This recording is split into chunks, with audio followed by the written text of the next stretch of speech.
अस्सलाम वालेकुम। मौज़म जरियाल एडवोकेट आपकी खिदमत में हाजिर है। प्रीवियस 2 वीडियोस में हमने मैरिज या निकाह पर बात की थी, जिसमें निकाह सही और निकाह बातिल पर मैंने आपको कुछ लेक्चर दिया। आज हम बात करेंगे टेम्परेरी टाइप ऑफ मैरिज पर। ऐसी मैरिज जो टेम्परेरी होगी, आर्जी होगी और उसे एक मुद्दत तक रख कर ख़त्म किया जा सकता है। मेरी मुराद निकाह मुता है और निकाह मिस्यार है। सबसे पहले हम निकाह मुता पर बात करेंगे। निकाह मुता एक टेम्परेरी टाइप ऑफ मैरिज है जो एक मुसलमान मर्द और मुसलमान औरत कर सकते हैं। शरायत उसमें क्या है कि वो आकिल हों और बालिग हों। जिस तरह बाकी निकाह में शरायत हैं वो तमाम शरायत पूरी करनी पड़ेंगी, लेकिन निकाह मुता या टेम्परेरी टाइप ऑफ मैरिज जिसे हम मुता मैरिज कहेंगे, इसको हमारे अहले सुन्नत मकतबा फ़िक्र के लोग बातिल मानते हैं और वो इसको इंडोर्स नहीं करते।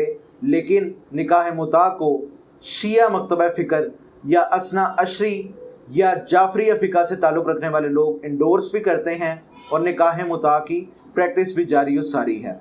निकाह मुता एक ऐसा निकाह है जिसमें मुसलमान या शिया मर्द किसी भी मुसलमान औरत, यहूदी औरत, ईसाई औरत जिन्हें हम किताबिया कहते हैं, और साथ ही साथ ईरान में ये प्रैक्टिस आम है कि पारसी औरतों के साथ भी निकाह मुता के एग्रीमेंट में एंटर हुआ जाता है, या पारसी, यहूदी, मुस्लिम और ईसाई औरतों के साथ निकाह मुता किया जाता है। लेकिन इसमें औरत पर इम्पेडिमेंट है कि एक शिया औरत जो आकिल और बालिग है वो मुता किसके साथ कर सकती है? वो सिर्फ मुसलमान मर्द के साथ मुता कर सकती है। अब अगला पॉइंट हम डिस्कस करेंगे जो इंग्रेडिएंट्स ऑफ मुता मैरिज हैं। इसमें 2 ही इंग्रेडिएंट हैं। निकाह सही में तो कोई मुद्दत मुकर्रर नहीं होती, वो साल और पूरी ज़िंदगी के लिए निकाह किया जाता है। और अनफॉर्चुनेट कोई इंसिडेंट ऐसा हो जाए जिसमें स्पाउसेस में से कोई फौत हो जाए या तलाक की सूरत बन जाए तो निकाह ख़त्म होता है। लेकिन निकाह मुता में 2 इंग्रेडिएंट्स, जिसमें सबसे पहले आता है मुद्दत मुकर्रर करना। निकाह मुता में मुद्दत मुकर्रर की जाती है। ये मुद्दत 1 साल, 10 साल, 20 साल, 6 माह, इस तमाम सिनेरियो के अंदर निकाह मुता किया जा सकता है। इसमें एक एग्रीमेंट होता है, मुद्दत मुकर्रर की जाती है, और दूसरा इसमें महर की रकम मुकर्रर होती है जो बाकी निकाह की तरह इसमें भी एक ज़रूरी इंग्रेडिएंट है। लेकिन 2 सूरतें हैं। महर, अगर मर्द और औरत का सेक्सुअल इंटरकोर्स हुआ है तो महर की पूरी रकम अदा होगी। लेकिन अगर दूसरा सिनेरियो है, दोनों का इंटरकोर्स नहीं हुआ, तो महर की आधी रकम अदा होगी। अब हम निकाह मुता के अगले पॉइंट को डिस्कस करेंगे, यानी निकाह मुता हो गया, अब इसके आफ्टर मैथ्स क्या हैं, इसके बाद क्या होगा। इसके बाद अगर कोई औलाद जन्म लेती है, कोई औलाद पैदा होती है निकाह मुता की सूरत में, तो शिया लॉ इस पर बताता है कि वो औलाद अपनी माँ और अपने बाप दोनों की जायदाद से विरासत हासिल करेगी। लेकिन इसमें एक फ़र्क है, मियाँ और बीवी बाकी निकाह की तरह, दूसरे निकाहों की तरह जो परमानेंट निकाह हैं या निकाह सही हैं, उनकी तरह एक दूसरे की जायदाद में से, यानी शौहर बीवी की जायदाद में से और बीवी शौहर की जायदाद में से कोई हिस्सा हासिल नहीं करेगी।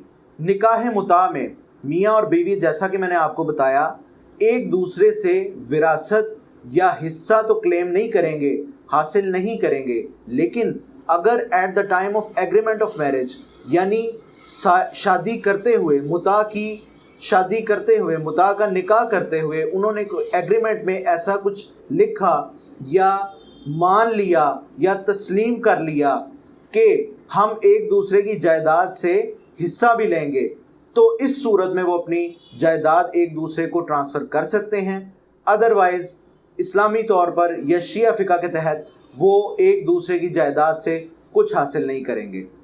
जिस तरह दूसरे निकाह में कानून और शरीयत ये कहती है कि औरत का नानो नफ़का, उसकी रिहाइश मर्द की ज़िम्मेदारी है, लेकिन मुता मैरिज में नानो नफ़का औरत किसी तरह क्लेम नहीं कर सकती।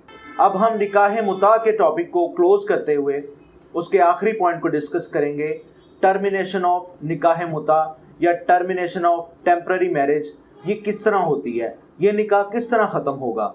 तो दूसरी शादी की तरह जिसमें तलाक दी जाती है, निकाह मुता में किसी किस्म की तलाक की ज़रूरत नहीं, क्योंकि इसमें एक मुद्दत मुकर्रर होती है। तो जिस तरह मुद्दत का आखिरी दिन पूरा होगा, ऑटोमेटिकली ये निकाह ख़त्म हो जाएगा और इसमें किसी किस्म की तलाक की ज़रूरत ना रहेगी। निकाह मुता में, टेम्पररी मैरिज में, मुद्दत के पूरा होते ही ये निकाह ख़त्म हो जाएगा। अगर दूसरे सिनेरियो में अगर मर्द बीवी को पहले छोड़ना चाहे तो उसका तरीक़ेकार क्या है? हाँ, इसमें मुद्दत से पहले भी मर्द अपनी बीवी को छोड़ सकता है, लेकिन उसके लिए एक शर्त है कि उसको मुद्दत पूरा होने से पहले छोड़ने की सूरत में एक हिबा, एक गिफ्ट, जिसे इंग्लिश में हम गिफ्ट ऑफ टर्म कहेंगे, यानी मुद्दत का एक हिबा, उर्दू में इसको हिबा मुद्दत कहेंगे, एक गिफ्ट देकर अच्छे तरीके के साथ उस निकाह को ख़त्म कर सकता है। आखिरी चीज़ जो इसमें डिस्कस करने की है, जिस तरह बाकी निकाह की सूरत में मर्द फौत हो जाए तो इद्दत गुजारनी पड़ती है, इसी तरह अगर निकाह मुता इंटैक्ट है और मर्द फौत हो गया है, यानी मुद्दत पूरी होने से पहले, निकाह मुता टर्मिनेट होने से पहले मर्द फौत हो जाए तो औरत क्या करेगी? जी, औरत 4 माह 10 दिन की इद्दत गुजारेगी। दूसरी सूरत में अगर औरत हामला है, प्रेग्नेंट है और उसका शौहर फौत हो गया है, तो जैसे ही वो औरत अपने बच्चे को पैदाइश देगी और बच्चा पैदा होगा तो उसकी पैदाइश के साथ ही वो इद्दत ख़त्म हो जाएगी। वो चाहे पहले माह में हो जाए, दूसरे में हो जाए या 4 माह 10 दिन के बाद हो, तो बच्चे की पैदाइश पर वो इद्दत ख़त्म हो जाएगी। निकाह मुता जो टेम्परेरी टाइप ऑफ मैरिज है उसको हमने कंक्लूड किया। इसके साथ ही एक और टाइप ऑफ मैरिज है जो टेम्परेरी ही है, उसका नाम है निकाह मिस्यार। इसका ट्रेंड ज़्यादा अरब ममालिक में चल रहा है और सुन्नी तो इसको इंडोर्स करते हैं लेकिन शिया इसको बातिल मानते हैं। इसका नाम है निकाह मिस्यार। निकाह मिस्यार में मर्द और औरत शादी तो करते हैं लेकिन रहते अलग अलग हैं और ओकेजनली एक दूसरे से मिलते हैं अपनी ज़रूरियात को पूरा करने के लिए। और इसमें मर्द और औरत की एक दूसरे की तरफ जो राइट और ड्यूटीज़ बनती हैं उनको सरेंडर करते हैं, उनको विड्रॉ करते हैं कि हम एक दूसरे के हक़ में अपनी राइट्स और ड्यूटी से दस्तबरदार होते हैं और ओकेजनली एक दूसरे से मुलाकात किया करेंगे और रिहाइश अलग अलग होगी। निकाह मिस्यार में भी मुता मैरिज की तरह मर्द के ऊपर औरत की नानो नफ़के की और रिहाइश की कोई ज़िम्मेदारी नहीं। इसके साथ ही इस वीडियो का इख्तिताम करते हैं। उम्मीद है आपको ये नॉलेज शेयरिंग और ये वीडियो पसंद आई होगी। मज़ीद वीडियोस देखने के लिए मेरे चैनल को लाइक और सब्सक्राइब कीजिएगा। अल्लाह निगहबान।